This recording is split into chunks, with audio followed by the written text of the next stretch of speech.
Bienvenue à toutes et à tous. Aujourd'hui, on plonge dans l'approche par compétences. C'est une manière de voir la formation qui, disons-le, remet pas mal de choses en question.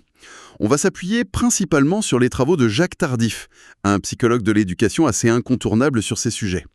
Oui, Tardif a beaucoup travaillé là-dessus, notamment à partir d'une intervention où il expose vraiment sa vision. C'est issu de décennies d'expérience en psychocognitive, et puis aussi de son travail sur le terrain avec des équipes PEDA, dans le supérieur surtout. Son grand truc, c'est comment on apprend vraiment, et peut-être plus important encore, le sens qu'on donne à ce qu'on apprend. Exactement. Et notre objectif ici, c'est un peu d'aller chercher les idées fortes de cette conférence. C'est ça. Et surtout, cette distinction qu'il fait, qui est vraiment cruciale, entre former par objectif et former par compétence. Comprendre ça, c'est essentiel pour tous ceux qui touchent de près ou de loin à la formation. Alors Tardif, il imagine ça un peu comme un curseur sur une ligne. D'un côté, les formations par objectif, très centrées sur les contenus, les matières, Mhm.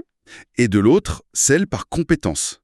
Mais il insiste bien, c'est pas juste une petite nuance, il parle carrément de rupture. Oui, comme deux versants d'une montagne, dit-il.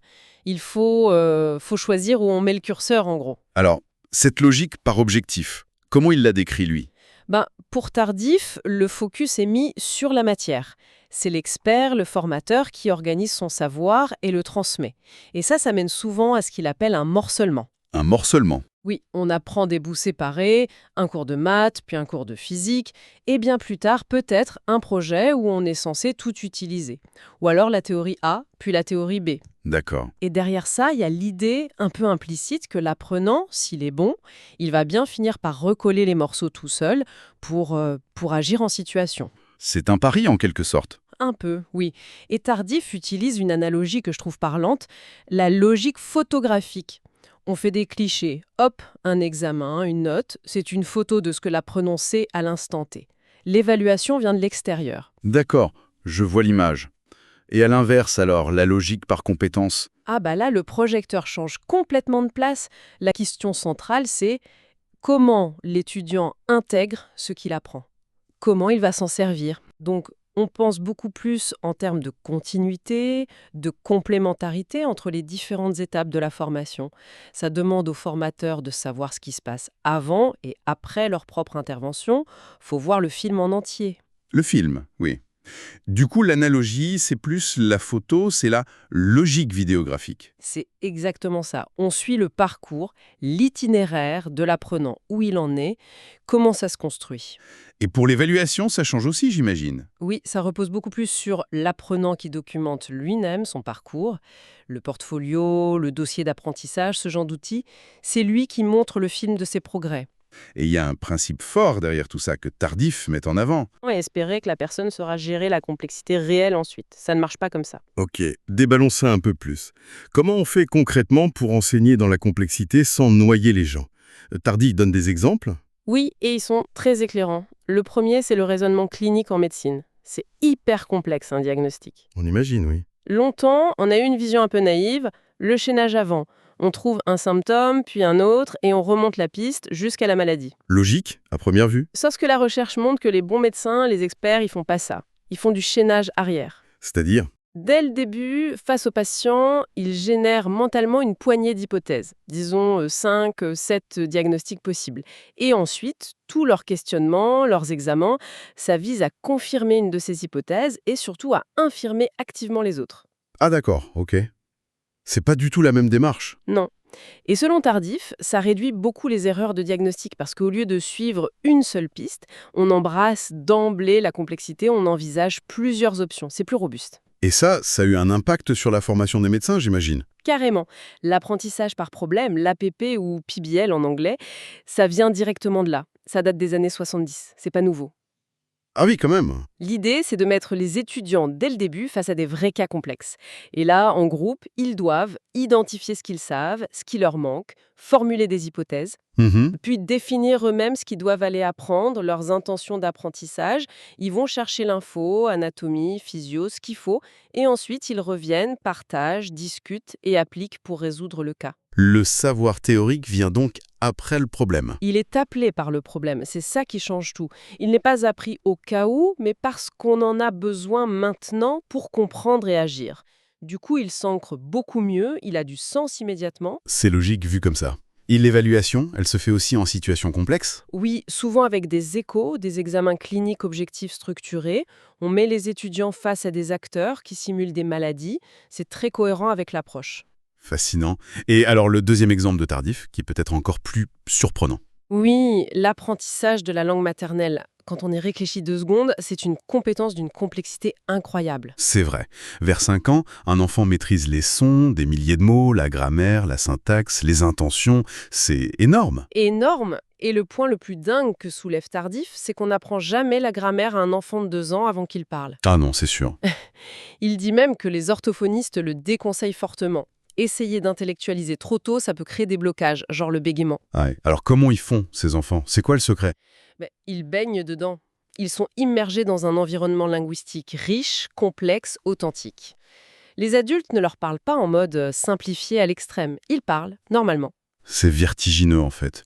On apprend sans cours de théorie préalable. Voilà. Et ça a des implications pédagogiques majeures.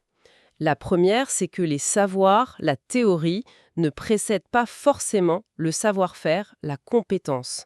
On peut apprendre à faire, même des choses très complexes, sans avoir d'abord ingurgité toutes les règles. Mais alors les connaissances, elles servent à quoi dans ce modèle? Elles disparaissent? Ah non, pas du tout. C'est même le contraire. Elles sont cruciales, mais leur rôle change. Ce ne sont plus des choses à stocker avant d'agir, elles deviennent des outils pour agir. Des outils pour. Pour 3 choses, principalement selon Tardif. Premièrement, planifier l'action. Qu'est-ce que je vais faire et pourquoi? Deuxièmement, réfléchir pendant l'action. Est-ce que ça marche? Dois-je ajuster? Et troisièmement, et ça c'est très important pour lui, pouvoir expliquer après coup sur quelles connaissances on s'est appuyé. Ah oui, l'explicitation. C'est ça. L'apprenant doit pouvoir dire « là, j'ai fait ça parce que je sais que telle théorie dit que » ou parce que tel principe technique s'applique ici. Ce lien action-savoir verbalisé, c'est la clé. Et l'autre leçon de la langue maternelle, c'est le droit à l'erreur, j'imagine. Exactement. L'enfant apprend par l'erreur. Il essaye, il se trompe, il ajuste. C'est pas une faute sanctionnée, c'est une info pour progresser. Il infère les règles implicitement, en observant les régularités, en testant. C'est un apprentissage dans un environnement complexe, mais sécure. Et c'est là que Tardif devient un critique vis-à-vis des référentiels de formation, c'est ça? Oui, il pointe un risque. Souvent, les référentiels font un super boulot. Ils listent les compétences, les déclinent en activités professionnelles, puis ils listent les savoirs associés. C'est utile. Le problème, c'est comment on s'en sert. Exactement. Le risque, c'est de prendre la liste des savoirs associés comme plan de formation. On fait un cours sur le savoir A, un cours sur le savoir B, en espérant que l'apprenant fera le lien tout seul pour réaliser l'activité, qui elle-même construira la compétence. Et là, pour Tardif, on retombe dans l'ancienne logique. Complètement. On retombe dans la logique objectif-contenu, même si on a un beau titre, approche par compétence. Il dit que c'est une rupture complète avec l'idée de base. C'est comme donner tous les ingrédients d'une recette, séparément, sans jamais montrer comment on fait le plat. La liste des ingrédients ne fait pas le cuisinier. Alors, quelle est sa proposition? Comment utiliser ces référentiels correctement? Mais l'idée, c'est de garder les compétences comme objectif final, comme boussole. Ensuite, les activités professionnelles du référentiel, elles deviennent les contextes, les terrains de jeu où on va développer ces compétences. D'accord. Et les savoirs associés, au lieu de les enseigner avant, on les mobilise, on les explore au moment où on en a besoin pour comprendre et agir dans ces activités professionnelles. Ils sont au service de l'action et de la réflexion dans le contexte. Et toujours avec cette exigence d'explicitation. Toujours. L'apprenant doit pouvoir dire « j'ai » pour faire face à cette situation activité professionnelle, j'ai mobilisé tel et tel savoir, et c'est pour ça que j'ai agi comme ça. C'est ça, construire une compétence pour Tardif. Une question qui a dû se poser, c'est quid des gestes techniques, les fameux actes réflexes qu'il faut maîtriser parfaitement sans réfléchir dans certaines professions. Ça colle avec cette approche très réflexive. C'est une très bonne question, et la réponse de Tardif, d'après ce qu'on comprend, est assez nuancée. L'approche par compétence ne dit pas qu'il faut tout complexifier ou tout intellectualiser. Au contraire. Ah bon? Oui, elle reconnaît tout à fait qu'il y a des savoir-faire qui doivent être automatisés. Conduire une voiture, faire un nœud spécifique, réaliser une suture, manipuler un appareil. Si on devait réfléchir à chaque micro-geste, on serait paralysé. C'est vrai. L'automatisation de ces gestes de base est essentielle, car elle libère l'attention.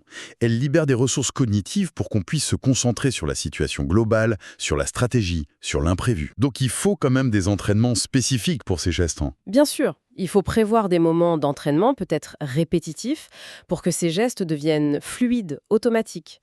Mais l'astuce, c'est de voir cet automatisme non pas comme une fin en soi, mais comme un outil qui permet ensuite d'être plus performant dans la gestion de la situation complexe globale.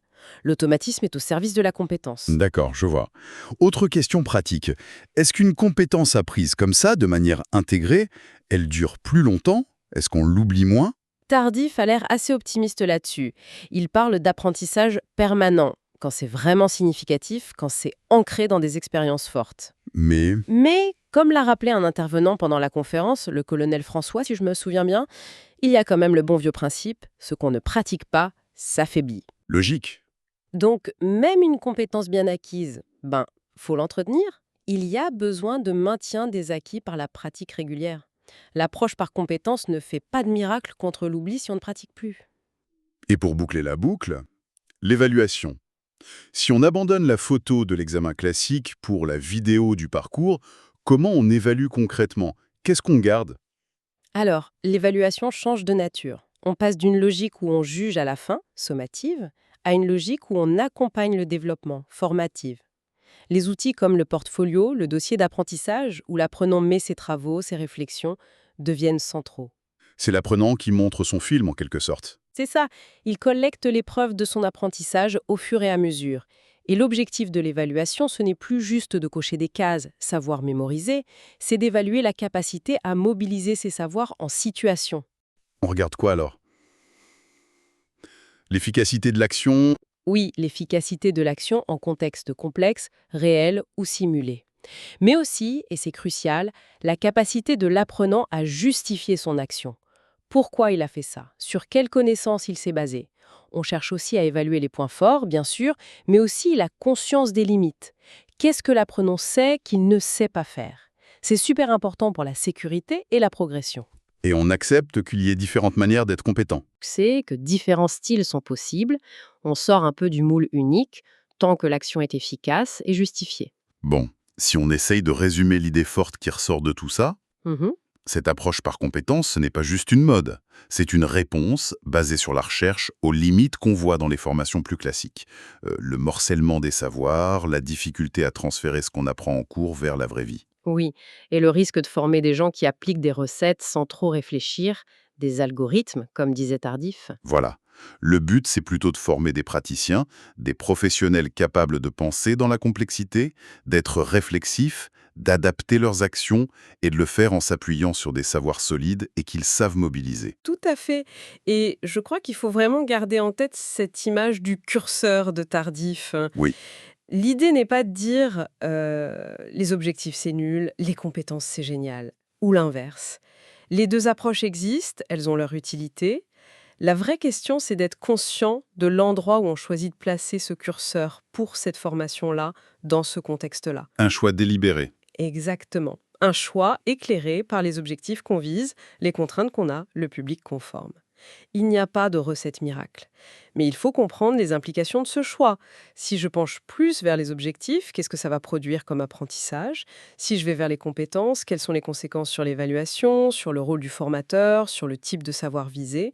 C'est cette lucidité-là qui est importante. Et peut-être une dernière pensée pour conclure. Au-delà des exemples très spécifiques qu'on a pris, médecine, pompiers, langage, cette différence entre apprendre par photos successives et apprendre en construisant une sorte de vidéo de son développement, comment ça pourrait nous éclairer sur nos propres manières d'apprendre ou sur la façon dont on voit l'expertise se construire dans n'importe quel domaine qui nous passionne? C'est une question à méditer peut-être.